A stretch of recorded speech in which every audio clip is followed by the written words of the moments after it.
کرو. کیوں؟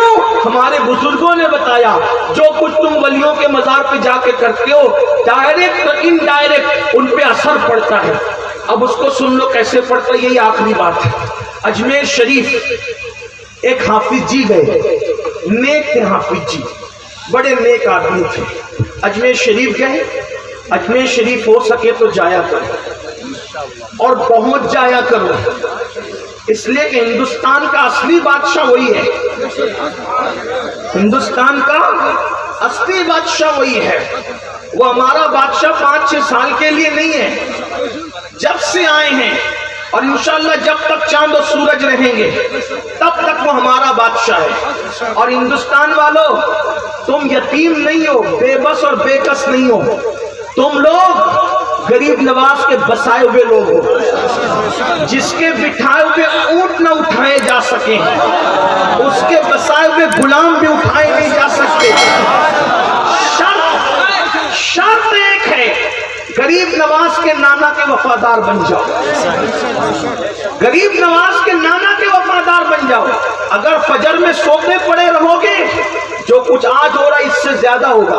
غریب نواز مدد نہیں کریں گے تمہاری, یاد رکھنا, کیونکہ جس سے نانا ناراض اس سے نواسا ناراض. اور اللہ کے رسول نے فرمایا جس نے جان بوجھ کے نماز چھوڑ دی اس کے ساتھ قیامت کے دن میرا کوئی وعدہ نہیں, وہ اللہ کی چادر رحمت کے باہر ہو گیا. اس لیے میری گزارش ہے اگر رسول اللہ سے وفا نہ کرو گے تو یاد رکھنا آنے والے دن بڑے بھیانک ہوں گے. نماز پڑھو. بلکہ میں نے کل ایک تقریر میں لوگوں کو کہا اگر فرعون کی حکومت کی بجائے سلیمان علیہ السلام کی بھی حکومت ہو تو تمہارے ساتھ وہی ہوگا جس کے تم حقدار ہو. یاد رکھنا اگر سلیمان علیہ السلام کی حکومت بھی ہو جائے تو جو کرتوت آپ کے ہمارے ہیں ہمارے ساتھ وہی ہونا ہے جس کے ہم حقدار ہیں. بتاؤ زنا کرتے ہو حضور کے دل پہ کیا گزرتی ہے؟ زنا کی فلمیں دیکھتے ہو حضور کے دل پہ کیا گزرتی ہے؟ عرسوں میں آ کے ہلڑ بازی کرتے ہو ان اولیاء اللہ کے دل پہ کیا گزرتی ہے؟ داڑیاں مڈا کر گٹروں میں پھینکتے ہو حضور کے دل پہ کیا گزرتی ہے؟ بیٹیوں کی شادی میں نچنیاں بلاتے ہو ناچنے کے لیے حضور کے دل پہ کیا گزرتی ہے؟ بتاؤ عرس کے اندر قوالن کو نامحرم عورت کو. ارے میرے بھائی ہم سنیوں کے مسلک میں عورت کی آواز سے تلاوت قرآن سننا جائز نہیں ہے. جب عورت سے قرآن سننا جائز نہیں ہے تو عورت سے قوالی سننا کیسے جائز ہو سکتی ہے؟ یہ اپنا مسلک ہے, اصل مسلک یہ ہے. اسی کو مسلک اعلیٰ حضرت کہتے ہیں. اگر کسی کو مسلک اعلیٰ حضرت حلق کے نیچے نہیں اترتا تو شاید اسی لیے نہیں اترتا کہ یہ ہے وہ کڑوا گھوڑ کہ جو سب کے حلق کے نیچے نہیں اتر سکتا. یہ بات ہے. اور یاد رکھنا ہم اسی مسلک اعلیٰ حضرت کے قائل ہیں جس کو امام اہل سنت نے اپنی تحریروں میں بیان فرمایا اور انہوں نے فرما دیا کہ میرا مسلک میری کتابوں سے ظاہر ہے اور الحمدللہ ان کی کتابیں ہمارے سامنے موجود ہیں اور بے فضل تعالیٰ ہمارے علماء وہ سمجھانے کے لیے موجود بھی ہے. مسلمانوں اس لیے ہوش کے ناخن لو, غریب نواز تمہیں ضرور بچائیں گے اور ضرور بچائیں گے. کب تک؟ جب تک ان کے نانا کے وفادار رہو گے. اور اگر ان کے نانا سے وفا چھوڑ دی, یہی ناچ, یہی گانا, یہی تاش کے پتے, یہی آوارگی, یہی عورتوں سے ناجائز تعلقات, تو غریب نواز سے بڑے پاورفل امام حسین ہے. لیکن یاد رکھنا عراق میں جو کچھ ہوا کیا امام حسین نے بچایا عراقیوں کو؟ کیوں نہیں بچایا؟ عراقی عراق والے تو تھے مگر حسین کے نانا کے ساتھ وہ وفا نہیں کر پا رہے تھے. کیا تباہی آئی؟ ایک وقت تھا عراق کی زکات ممبئی میں تقسیم ہونے آتی تھی اور آج حالات یہ ہیں جب ہم عراق جاتے ہیں تو ان کی عورتیں آج بھیک مانگ رہی ہیں, ان کے ننھے بچے بھیک مانگ رہے ہیں. تو پتا چلا کب تک بچایا جاتا ہے؟ جب تک نانا کے ساتھ وفاداری ہوتی ہے. اگر تم غریب نواز کے نانا سے غداری کرو گے, ان کا دل دکھاؤ گے, تو پھر بچانے کا سوال کیسے پیدا ہوتا ہے؟ یاد رکھنا امام حسین کی طرف سے مدد آئی عراقیوں کو کیونکہ اللہ اکبر وہ میتوں پہ بھی ناچتے تھے. اٹھا کے دیکھو صدام کے دور کی تاریخ, انہوں نے میتوں میں بھی ناچا ہے. اٹھا کے دیکھو صدام کے دور کی تاریخ, سونے کی بیت الخلا میں ٹوٹیاں لگی ہوئی تھی. برا مت ماننا, صدام کو جب اللہ نے عروج دیا تھا صدام کو اس کا خیال نہیں تھا، بہت غافل رہے صدام، کچھ اچھے کام بھی کیے، زیادہ برے کام۔ خاتمہ کیسے ہوا؟ پھر بہت اچھا خاتمہ ہوا، مگر جیل میں ہوا۔ جب صدام سدھرے بہت دیر ہو چکی، بہت دیر ہو چکی۔ یہ مت سمجھنا کہ سدھرنے کے لیے ہر وقت کافی ہے۔ اللہ تبارک و تعالیٰ جب مہلت ختم کر دیتا ہے تو پھر آپ کا سدھرنا آپ کو فائدہ نہیں پہنچاتا دنیا کے اعتبار سے۔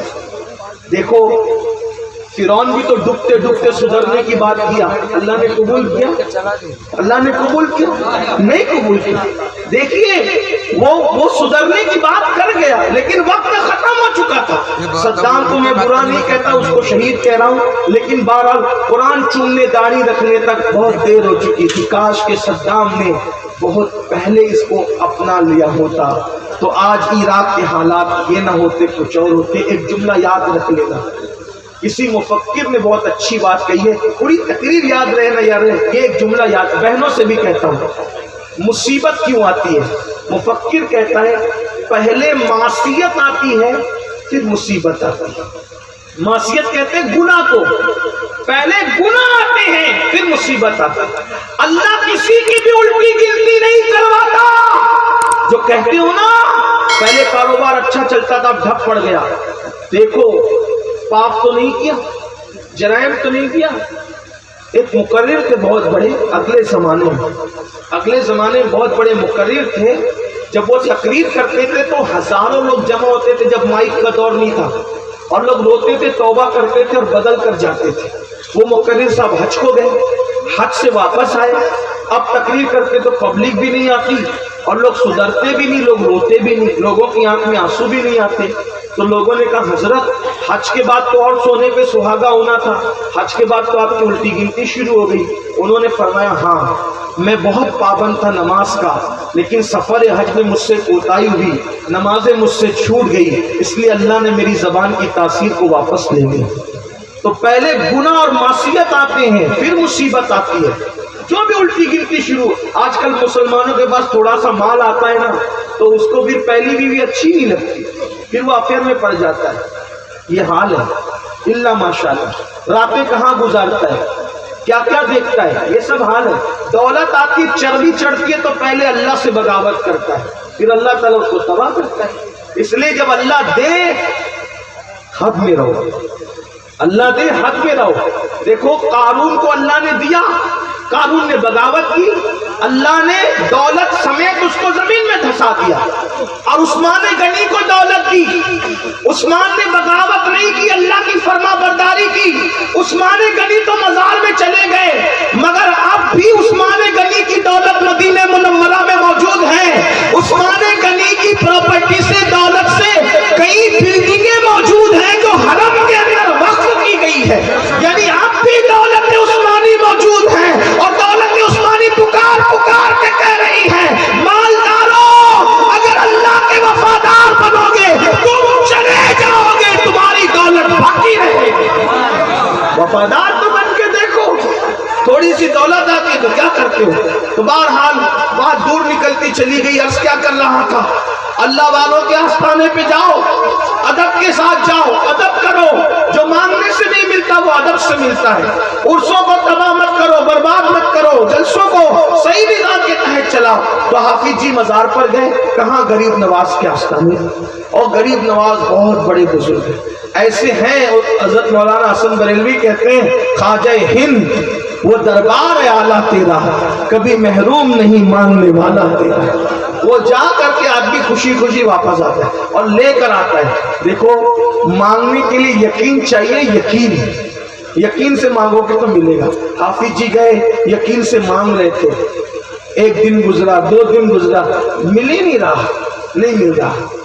اچانک ایک نچنیا آئی، رقاصہ نچنیا آئی، اور آنے کے بعد اس نچنیا نے کہا خواجہ دے دینا، ادھر اس نے کہا دے دینا، ادھر اس کو مل گیا۔ ملا تو حافظ جی نے دیکھا، حافظ جی کو غصہ آیا، اور غصے میں آپ نے حافظ صاحب نے جلدی کی اور دونوں ہاتھ غریب نواز کی چوکھٹ پہ مارے، اور مار کر کے فرمایا خواجہ تیرے یہاں انصاف نہیں ہے، خواجہ تیرے یہاں انصاف نہیں ہے، اتنے